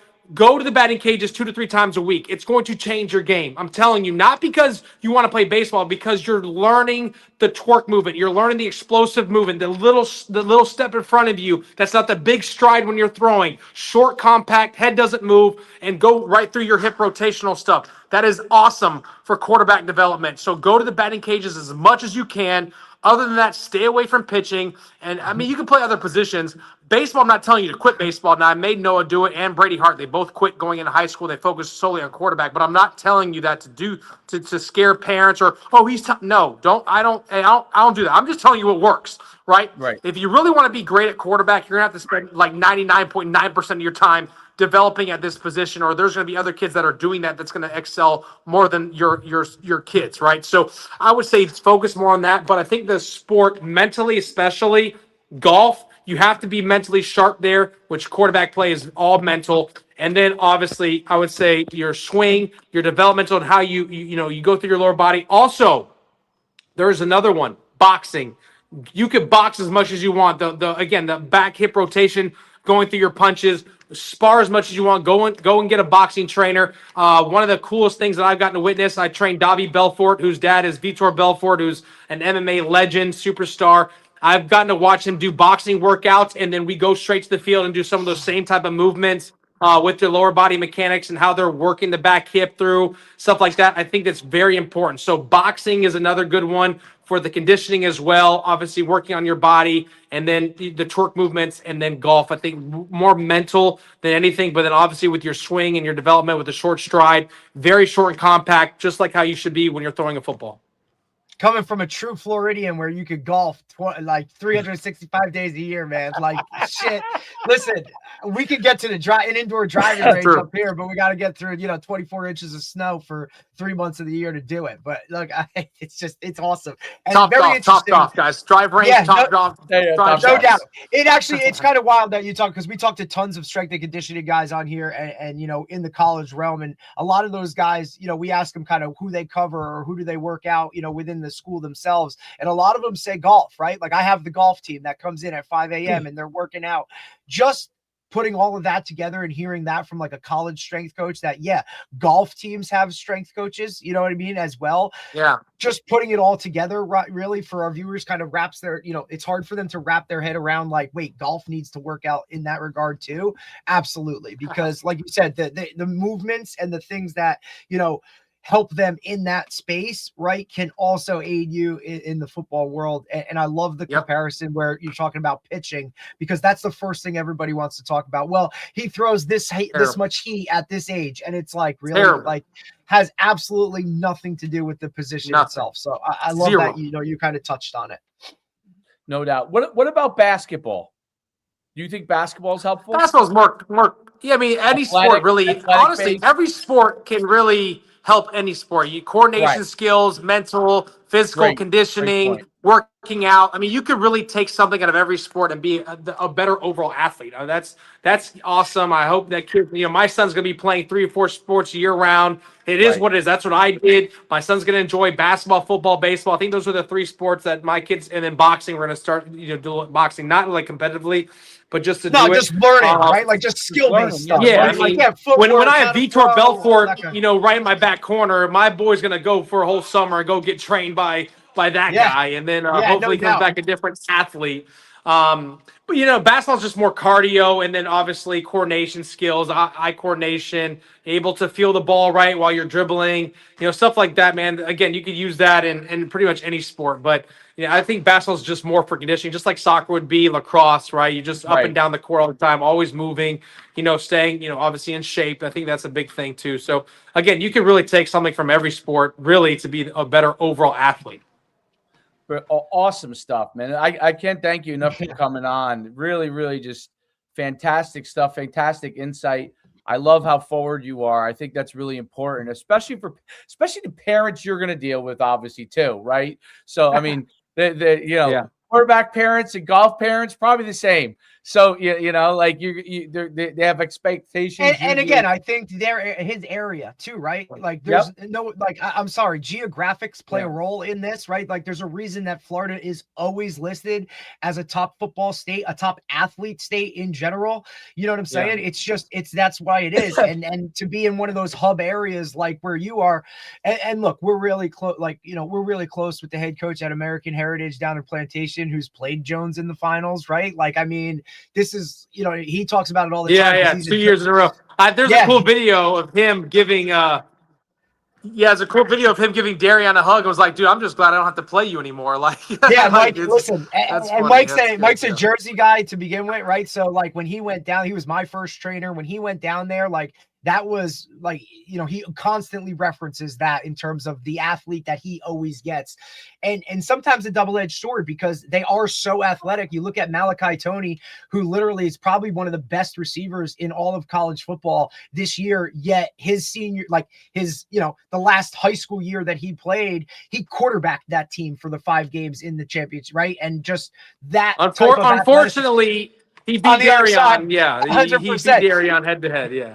Yeah, but look, now they're teammates, right? So it works for them. But also, like, it could be, you know what I mean? Like, rather than get those quarterback, mechanics and specifics to the position, you're just relying on that athleticism. And sometimes now that's a huge adjustment, and it's why for so long and still people take that athlete and they want to make them a different position. Go play something else. Go, you know what I mean? Rather than let's hone in on what you really could be. So I always look at it like sometimes, how many athletes, right, that were kind of forced into going to play another position could have been really high level quarterbacks had they just kind of stuck with it, or had a coach that said, you know what, no, you're a quarterback, go do it. Right. So I think some of that adds to it as well.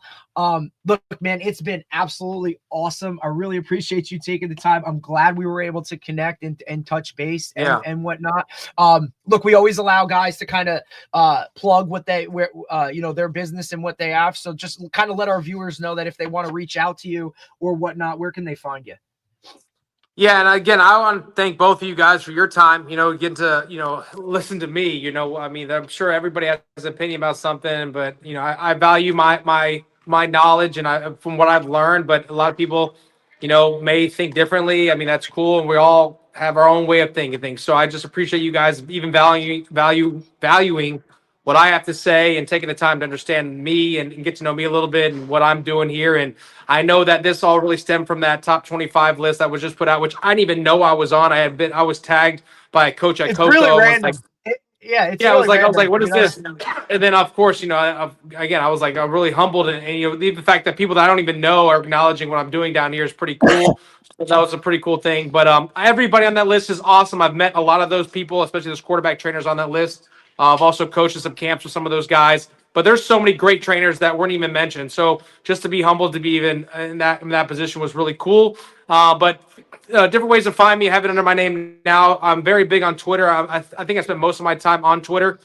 Just my first and last name. I also have a website, which is my first and last name.com, which shows my training schedule, my camp schedule throughout the year. You just log on that. You'll see where I'm at, times, days, locations, of where I'll be. So if anybody ever wants to know where I'm going to be at weekly, they just go on there and just show up. Also, Instagram, I have two accounts. My main account is my first and last name, and my quarterback training account is Be True QB Training, which is my business, as well as Be True's Advanced QB Camp.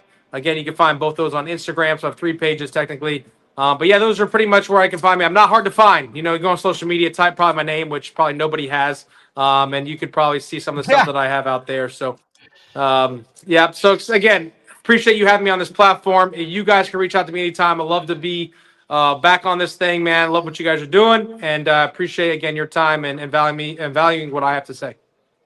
Thanks so much, Coach. It's really great having you on, and enjoy your phys ed day, Coach. There you go.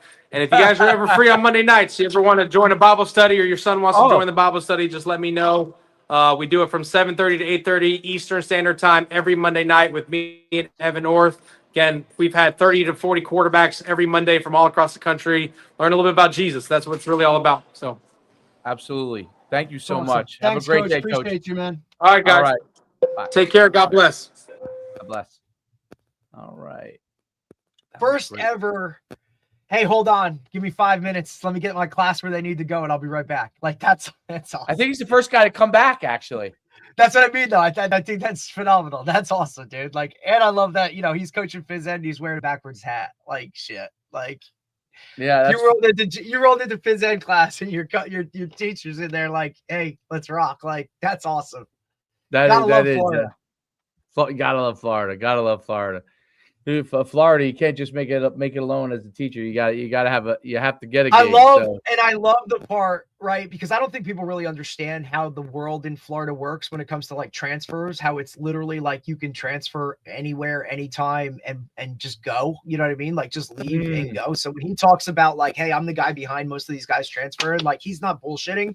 He literally, I guarantee you guys are like, hey, come work out on my campus, or hey, bring so-and-so here. I know you have him, right? And that might piss off some coaches, but at the same time, I love that he owns it. And he's like, yeah, I want my guys to be in the best situation possible for them. You know what I mean? Like the fact that he's had to kind of dial down his work with Elite 11 because so many of his guys are there. You know what I mean? Like, yeah, like when there's, however many guys there and half of them you've either worked with or whatever, it's an issue that we see a lot of these guys up even by us, right? Because they coach for one team, yet they work with so many other guys. Now they're like playing each other. You know what I mean? Like they're playing a guy that they've coached or whatever.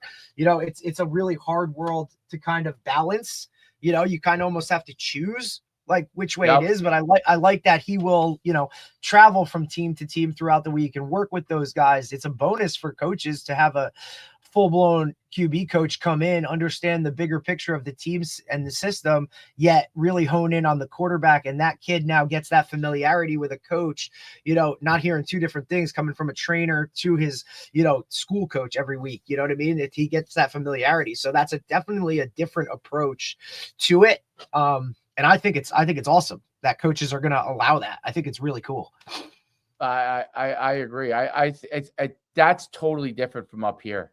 Nobody would that would not. A parochial would do it. Absolutely. A parochial would do it. And you see it a lot with wrestling, right? Like, because those guys have their own coaches in that world. And then those guys will go to the team meets or whatever, and then sit on the bench and work with those guys in wrestling. It's a little different with that. Right. But for football, like there's just too many egos in the public school world, or there's too much red tape to kind of hop through and make, and allow guys to kind of do that. Up here, I don't think it would be a thing. Like you said, I think maybe at the private school level, like guys would entertain that and kind of do it because they understand how much those kids put in the time with their trainers, but definitely a rarity. Yeah, it's interesting because I think that Definitely. There's no doubt. the smart ones, well, the parochials, probably have something like that already. But in public school, if you were smart, you would have some sort of relationship with people that you deem would be important for your program. Right. You know what I mean? For example, like in your town, right? Like this guy trains a lot of people in your town. This guy does this in your town or your area. You might want to know who he is because chances are some of the kids are going there, right? So No doubt. I think that's an important thing. It was like, no doubt. Like, I mean, it was one of the reasons I brought EJ Barthel in to start training our kids when I was at Powell Park. I was like, a lot of these kids, some of these kids are starting to go there. Okay, cool. Or have a relationship like with Medee. Medee was training my quarterback. I had a relationship with Medee. So I think those things are important because Absolutely. if you in the old world, you could battle them and win. And win, you can't win. You're not going to. No. It becomes something that you need to figure out what can help your program, and can help stabilize your program. And it always comes, you need athletes in order to have success. So, it's important to do that, and it's important to build relationships with the ones that you have similar values with. That's also important thing because it works both ways. You could send guys to those guys. You know what I'm saying? And be comfortable knowing that they're getting coached right or they're doing the right thing, and that guy has their best interest in mind. I think that all it should be incorporated, right, and understood. I think that's it's big like that. No doubt about it. Really, really good stuff. What was I going to say? What do we have? We have one tomorrow? Yeah, tomorrow we have PJ Gibbs will be back on. He just PJ, okay. Yeah, he's doing a podcast himself now. He's had a couple really good guests. He just talked to the head coach Dave Dorn from NC State. I know he has a relationship with him. It'll be good to talk to him again. And yeah, we have guys all week. So we're 10 a.m. tomorrow with PJ. Oh, sorry, yeah. And then Wednesday 10 a.m. Chris Johnson's Thursday 10 a.m. Nick Ziccino 10 a.m. nutrition stuff. Yeah, we got a packed week, so I'm looking forward to it. Awesome, cool. And do you want, I'll call you offline about this because I was just trying to figure out if you want me to send you updated, like the stuff that it generates with the YouTube links. If you wanted that as as I add you as a spreadsheet. So you have that. I don't know. You don't have to integrate it with what you're doing, but you'll have the links on there. So you'll have the links to every one of their right, because it's going right to the website. You might just want it for your own reference. A guy wants to see something, you know what I'm saying? Oh yeah, definitely. Or I could just fire away and be like, hey, based off of what field they're kind of in, right? I could shoot out and be like, oh, if we're going straight to this, hey, here's our episode with Tony Holler, here's Brian Kula, here's Chris Corfus, you know what I mean? Like name drop a little bit sometimes for some of them that might have to be swayed or whatnot, but not many people really need to be swayed. It's more of like, hey, I mean, literally talked to him on Friday, said, hey, we have an opening on Monday, you know what I mean? Like, want to hop on? Oh yeah, absolutely. You know what I mean? Like, so guys want to get, like I said, if there's one trend, guys want to get on and guys want to talk, whether it's us or just in general, like guys just want to get on and talk some ball and some shop, which is awesome. Oh yeah. That has definitely been a really, really positive trend that has happened. And I think it's good because it helps get that information out there. And we're reaching a lot of people. I'm going to give my plug for today because the site is coming together great, and you can see both me and Coach D as very handsome caricatures of ourselves on there, right, as a main page. You'll know it right away if you come on there. Prospect-Podcast.com. I can't believe I got that URL. I don't even know how that happened. It's insane. I couldn't believe it. I would have thought somebody would have had something like that. You know what I mean? Grabbed. Yeah, no doubt. But you go there. We literally, and we're updating it like. I would say I'm updating it every day, but I'm trying to update it at least a couple times a week. with everything updated. But you could literally, if you want to be a guest, you can go on there. If you're interested in sponsoring, you can go on there. It has all the information on there. Like, as far as podcast websites go, I'm not tooting my own horn, but it's probably as good as any podcast website. And soon, we're adding pictures to all the guests. We're adding all the links to every guest, so you could literally go click on a guy's name, search their guy's name on the website, find the person. You can find it by category, and then you can go and see literally their episodes. So if the guys' episodes aren't on there, as we go through it and find out which ones aren't up on there, we'll find the link, we'll put it up there. But we're gonna have everybody's stuff up there so they can literally click right through it. And you could watch it, not just go to the YouTube site, because some people like to watch it. I put up the radio, or whatever you want to call it, Spotify. Just version. the audio? Yeah, the audio. So I'm a little behind, obviously, on the audios, but I'm kind of bulk adding them. Like, maybe Wednesday night I add 8 more episodes. Right. I'll probably never catch up exactly, but there's a ton of episodes up there, probably hundreds of episodes up there. Not the full amount. Trying to get those up there as well. So if you go to prospectpodcast.com, like, this is It's awesome. This is I've watched a lot of videos, and there's some really great podcasts out there. As far as the breadth of information we're getting, the breadth of guests, it's as good as there is. I'll put it like that. I'm not somebody to go say we're number one, but it's pretty. I think you're just getting a good variety. You know what I mean? Like, and variety. Again, it's information that kind of stems. Look, you could look at some of our first episodes still resonate and hit home on topics and things that are still very much relevant and in the limelight for what we're kind of talking about it. And then we just it kind of evolves and takes on its own. It's why sometimes circling back and having somebody back to talk about, either how things are going or where they've taken it or what they've used and kind of moved forward with it or tweaked it or whatever, how things are constantly changing and evolving. Like, I think that's such a bonus to have that. You know what I'm saying? There's no doubt. It's absolute bonus to have that. And, it's, as I was going through it and searching on it, I was like, it's so cool. You're like, oh shit. Yes. And now I've basically taken your brainchild on the spreadsheet and been able to basically put that up there, which is great. And so I got, again, we'd like to get some sponsors. We've had a lot of people on it. We'd like to get some sponsors on here. We could really promote you. I mean, that'd be awesome. And I think for people too, like, it's not just like, because it's national, you know what I'm saying? Like, look, we'll take any type of, like, look, we're going to vet it, and obviously, right. And we want the right people supporting what we're kind of doing. But at the same time, like, you get a good, you know what I mean? Like, you're getting a good wide range of, multiple sports or multiple fields or whatever. So your audience for what your sponsorship entails, it's not just a one trick pony of these are parents, these are coaches, these are whatever, you know what I mean? Like, you're getting, eyes on whatever business or whatever you're trying to do. Like, there's a lot of like visibility for, coming and throwing a sponsorship to it. You know what I mean? Not to mention, like I said, I think it's really good in terms of, there's a standard, right? And look, it's why we've done it. It's why we've been able to do it for so long, right? Is because it's, we've changed and evolved and adapted and done certain things and kind of taken it certain ways.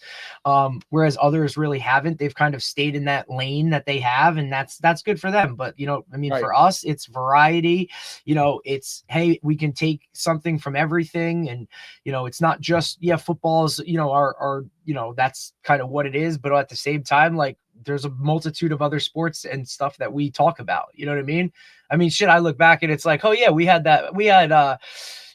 him on from the Savannah Bananas, or we've had, doctors, right? Or nutritionists or strength and conditioning or mental coaches, right? Male, female. We've run the gamut when it comes to guests, and we will continue to do that because I think that's, there's a lot that a lot of people can offer in this space, and it doesn't have to be sports specific.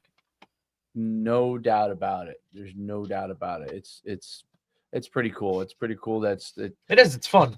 It's come together, and we could thank AI, because if we were to have to build a website 2 years ago. It would cost a lot of money and a lot of time. Right. So, I mean, think about it. You've been building websites since the early 2000s. You know what I mean? And just look at that evolution of like where it's come from and what you used to have to do to kind of what you can do now, or just any of that kind of stuff, man. Like it's just changed in such a positive way. And I think we utilize it the right way, right? Yep. To kind of benefit everybody.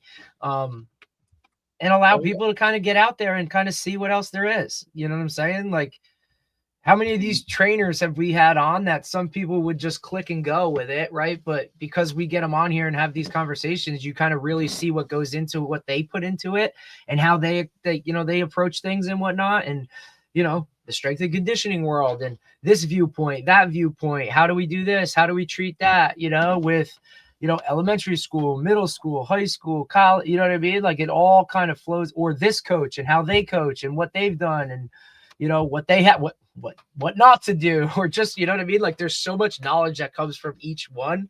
I mean, shit, you still see me. I still take notes on every podcast that we do. Yep. You know what I mean? Like if I freaking scanned them and ChatGPT'd it through all of it, I mean, we could put out an entire freaking log on like, hey, this is what went down in this. And, here's what they talked about. And if you have any questions, like shoot them out and we could reach out and whatever. I mean, it's just, there's so much to every episode that we do that, there's almost no way you're going to listen and not take something from it. Oh yeah. It's incredible. I think we do a good job of asking questions. Yep. that are relevant, that like let and them I also speak. think our guests are comfortable, right? Because Yeah. we let them kind of openly speak. It's not one of those gotcha type of podcasts, right? Right. If there is a guest that comes on and I ask every single one of them, like, hey, is this something we're talking about, or is this something that we're not talking about? You know what I mean? And just that question alone kind of gives a level of respect that there's, you know what I mean? It's different. And I think our guests respect that. They like the structure of it, yet also the lack of structure, right? That's not a negative. Like that's by design. Well, I watched some great podcasts. We wanted more of a conversation. Yeah. Like watch Joe Rogan's podcast, right? Because to me, that's the prime example of like what a podcast should be. It's a conversation. Yeah, you're asking questions, but you're also everybody's involved in the conversation and everybody is talking and understanding kind of how the structure is. And it's by design. It should be a conversation. It shouldn't be a interview type of whatever. You know what I mean? Like, and I think that adds a level of thoughts. 100%. And I think that adds a level of comfort for the guests to come on. Even some of the, even guys that when, some guys start out so tight and then before you know it, it's a really loose type of atmosphere and they kind of ease into it. You know what I mean? And this is from guys from the highest levels, that you would never expect to be, just kind of shooting the shit. You know what I'm saying? And I think that resonates with a lot of people because it puts everybody on somewhat of a level playing field. I mean, for me, even like, when we're talking to Division I, head coaches of prominent universities, where literally the stadium is the background. You know what I'm saying? Like that would take the breath away for a lot of people, whereas they love it because we're treating them just like we treat, an NAIA coach from Kansas, There's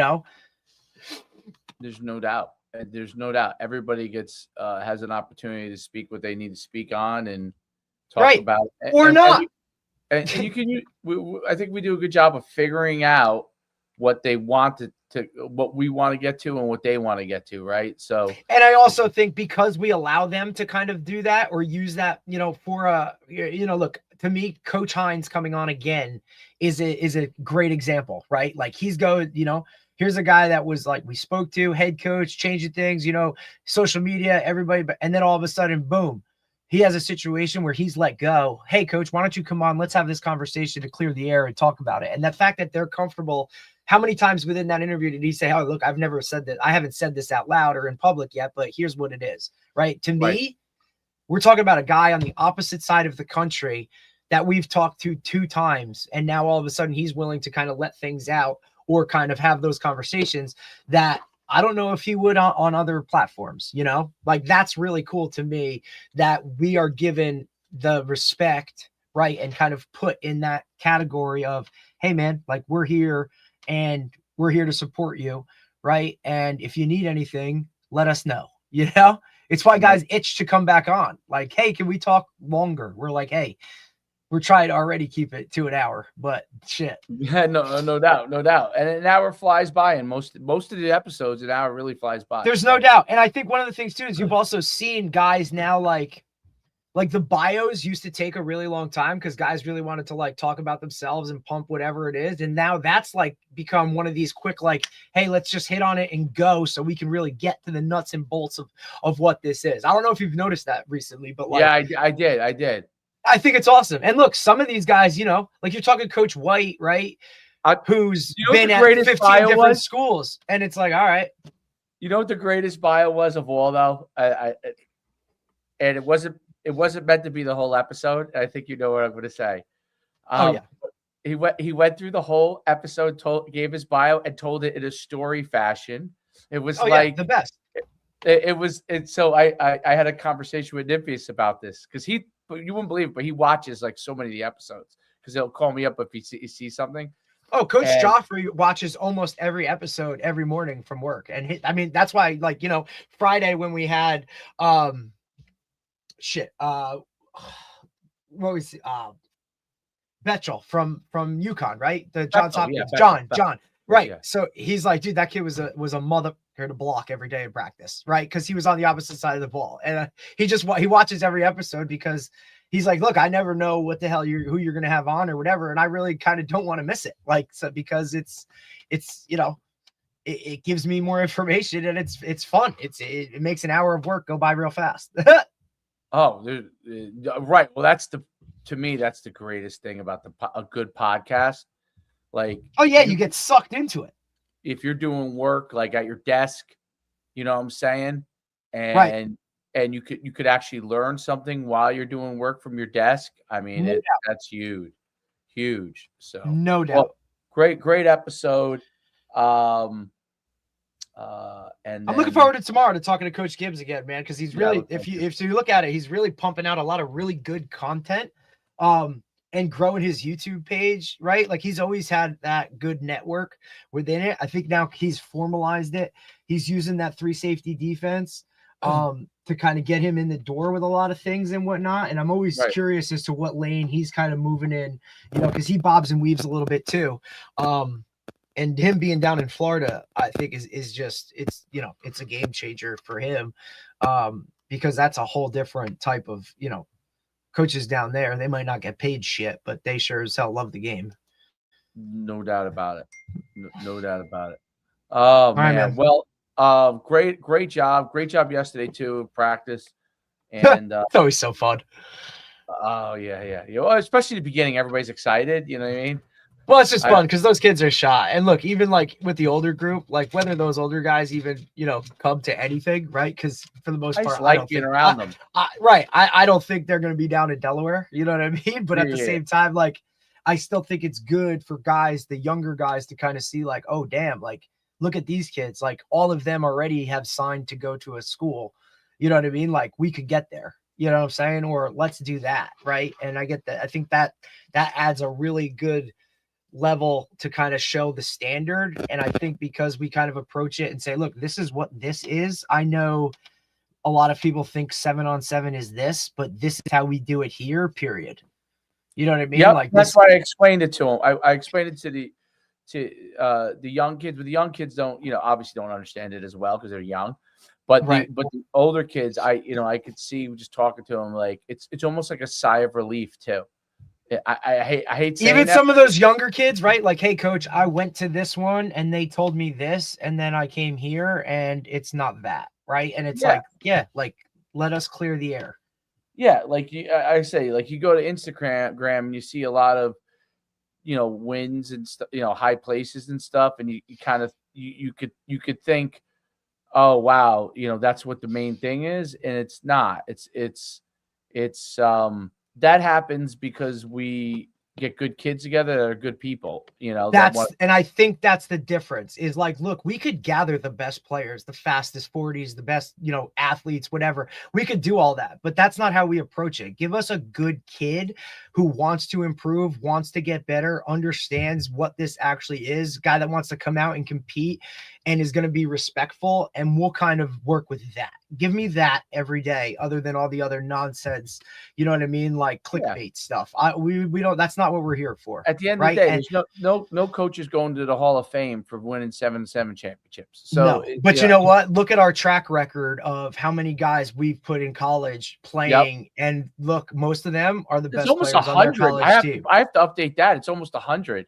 Dude, I'm just telling you, I had a spreadsheet on that. But the thing to me too is they're not just there; they're captains. They're all division players. They're the best player on their college teams, right? And they might have not been the 5-star, and they weren't the 5-star, you know, scholarship guy of what it is. No, they went to a place that fit the right because we expressed that to them and helped them through that process. And now they're doing really big things on the back end. And I think that speaks for itself. You know what I mean? Like, I think those guys would speak to it as well, said, hey, they coached it different and they really invested in who I was as a player, not the masses, and kind of went with it with that. Right. And I appreciate them doing that because maybe we were the first guys to tell them, hey, buddy, like, you're not a Division I guy. And they respect that, you know, not that we're crushing dreams, but that we're just helping them being real with it. No doubt about it. No doubt about it. All right, man. Well, great episode. All right, buddy. We'll talk soon. I know I have to ask you something, but when I figure it out, and I remember, you got it. I'll talk to you later. I'll talk to you later. Bye. Later.